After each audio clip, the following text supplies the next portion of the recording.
আজ রান্না করব মুরগির রোস্ট। মুরগিগুলো দেখো আমি পিস পিস করে কেটে, দেশি মুরগি এটা, কেটে ভেজে নিয়েছি ঘি দিয়ে। এই ঘি দিয়ে ভেজে নিয়েছি, ভাজা হয়ে গেছে। এখন আমি ম্যারিনেট করব, ম্যারিনেট করাটাই দেখাচ্ছি। এই দেখো এখানে কি আছে, ঘি আছে। এখানে আমার তৈরি স্পেশাল মশলা আছে রোস্টের জন্য। এখানে আদা, রসুন, তারপর টমেটো আছে। এগুলো ব্লেন্ডার করে আমি ঘিয়ে ভেজে নিয়েছি, দিয়ে দিলাম। আরও মুছে দিতে হবে, আরও আছে, মুছে দেই। এই যে, তারপর দেখো এখানে কি আছে। এই তো আরও একটা স্পেশাল মশলা আমি তৈরি করেছি।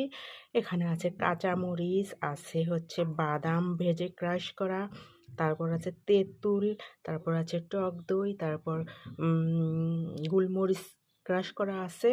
এখানে সামান্য একটু চিনি আছে, তারপর এখানে লবণও পরিমাণ মতো দেয়া আছে, সব কিছু দেয়া আছে। দেখো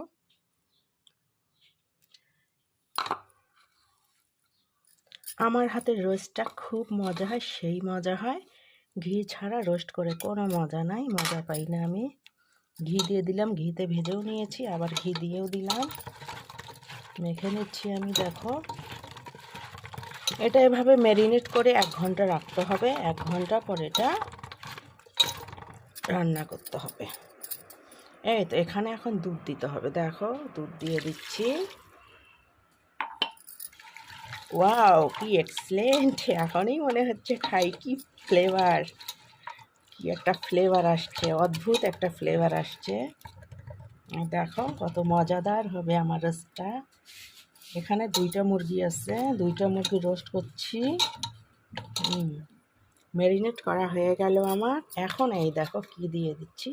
এই তো এগুলো বেরেস্তা ভাজা পেঁয়াজের।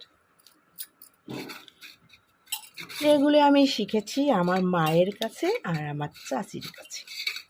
আমার ছোট থেকেই খুব কাজ করতেই ভালো লাগে, শিখতে ইচ্ছা করে শুধু। বাহ, কি সুন্দর হয়ে গেল, মনে হয় এখনই খাই, রান্না হয়ে গেল।